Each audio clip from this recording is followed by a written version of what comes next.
Yes bank, ABG shipyard, Anil Ambani Reliance group, ये सभी नाम आपने कभी ना कभी सुने होंगे। ये एक टाइम पर इंडिया की जूल कंपनीज थी जो बहुत जल्दी ग्रो कर रही थी, लेकिन हाई डेट यानी कर्ज के चलते डूब गईं। कंपनीज कर्ज लेती हैं जल्दी से ग्रो करने के लिए, लेकिन कई बार ये फैसला उन पर उल्टा पड़ जाता है। कई कंपनीज के मालिक तो जानबूझकर लोन स्कैम करते हैं, दूसरे कर्ज में डूबते चले जाते हैं और फिर उनके पास कुछ नहीं बचता। लेकिन आपको एक कॉमन बात बताते हैं, इन सभी कंपनीज पर ज्यादातर लोन सरकारी बैंक से होता है, तो अगर ये डूबती हैं तो इनडायरेक्टली इसकी भरपाई करता है कॉमन मैन। आम आदमी जो टैक्स भरता है उन्हीं से इन लोन्स को सरकार राइट ऑफ करती है। कितनी जबरदस्त स्कीम है, इससे बड़ी हेरा फेरी या गोलमाल क्या ही है। देखो, ग्रो करने के लिए पैसा सरकारी बैंक से लो, यानी कि टैक्स पेयर्स के पैसे से, फिर ग्रोथ हो गई तो बढ़िया, नहीं हुई तो इनका कुछ नहीं गया। सारा पैसा इन्वेस्टर्स या टैक्स पेयर्स का डूबता है एंड ये लोग बचकर निकल जाते हैं। अभी रिसेंटली आपने स्कैम 1992 देखा, अब जल्दी स्कैम 2000 भी आ रही है। ऐसी सीरीज बनती जाएंगी, हम देखकर खुश होते रहेंगे, लेकिन कभी ये रियलाइज नहीं करेंगे कि भाई स्कैम द कॉमन मैन है सब कुछ। अगर आपको किसी भी कंपनी के बारे में पता करना है कि ये पानी में अच्छे से तैर रही है या डूब रही है, तो उसकी net debt to equity ratio देखें। डेट टू इक्विटी रेशियो का यूज कंपनी की अपने लायबिलिटीज को चुकाने की क्षमता को मापने के लिए किया जाता है। डेट इक्विटी रेशियो कंपनी की ओवरऑल स्ट्रेंथ को दिखाता है। ज्यादा रेशियो कंपनी के लिए खतरनाक साबित हो सकती है और मुश्किल टाइम में ये कंपनी बैंकरप्ट यानी दिवालिया हो सकती है।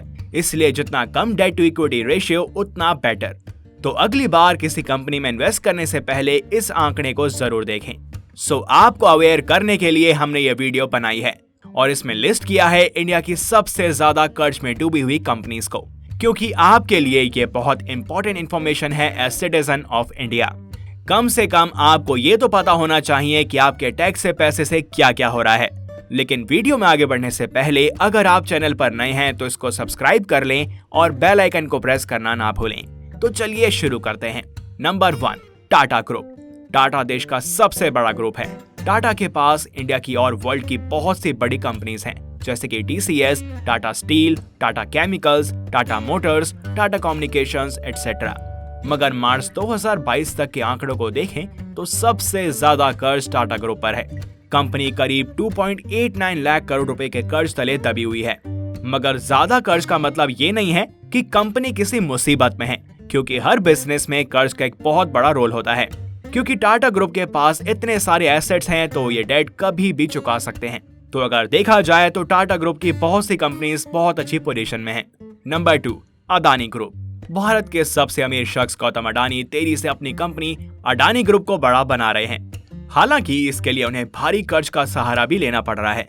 अडानी ग्रुप तेजी से नए नए वेंचर्स में एंट्री मार रहे हैं, जिसके लिए उन्हें भारी कर्ज लेना पड़ रहा है। मार्च 2022 तक की बात करें तो कंपनी पे कुल कर्ज 2,22,000 करोड़ रुपए का है। हालांकि गौतम अडानी की नेटवर्थ आज की डेट में करीब 137.5 अरब डॉलर की है। हाल ही में एक रिपोर्ट ने यह बताया कि देश के सबसे अमीर शख्स गौतम अडानी पर बहुत बड़ा लोन है। फिंच रेटिंग से क्रेडिट साइट्स ने अपने क्रेडिट नोट में अडानी ग्रुप को कर्ज में डूबी हुई कंपनी करार दिया है और वहीं टॉप बैंक्स ने अडानी ग्रुप को अपना लोन कम करने के लिए भी कहा है, क्योंकि इस कंपनी का डेट टू इक्विटी रेशियो लगभग 2.5% के आसपास आ गया है, जो कि बहुत ज्यादा है। इसका मतलब यह है कि अडानी ग्रुप के पास अगर 100 रुपए की संपत्ति है तो उसके ऊपर 250 रुपए का कर्ज है। तो इसका मतलब यह है कि कुछ आड़ा तिरछा हो गया, यानी कि कुछ गलत हो गया, तो बस 100 रुपए ही रिकवर हो पाएंगे। Number 3, Reliance Mukesh Ambani group.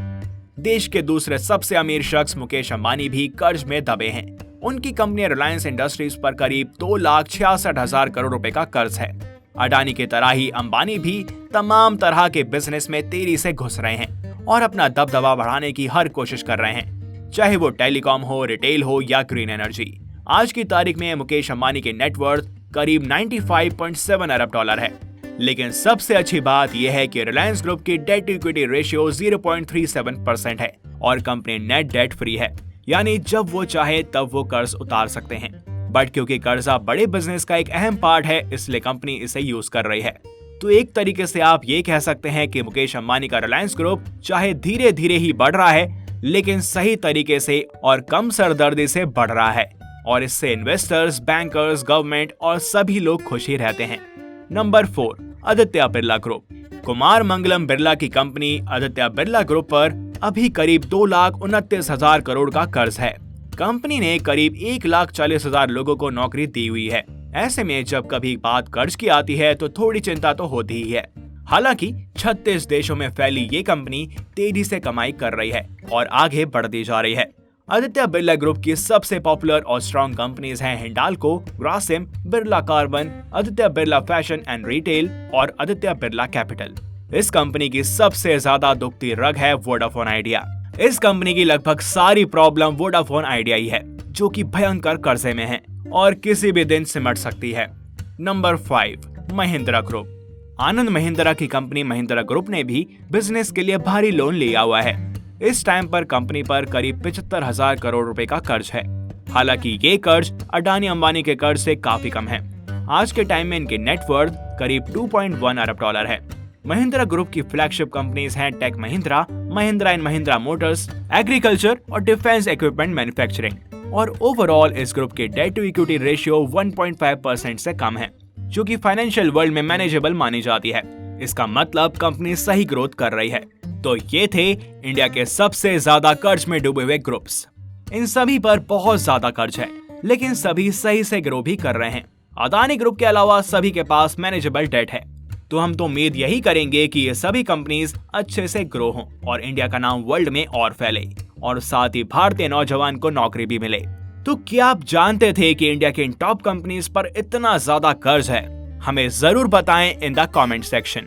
इस वीडियो में बस इतना ही। अगर आपको ये पसंद आई हो तो इसे लाइक करें और ज्यादा से ज्यादा शेयर करें। साथ ही चैनल को सब्सक्राइब और बेल आइकन को प्रेस करना ना भूलें।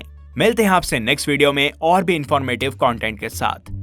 Till then, goodbye.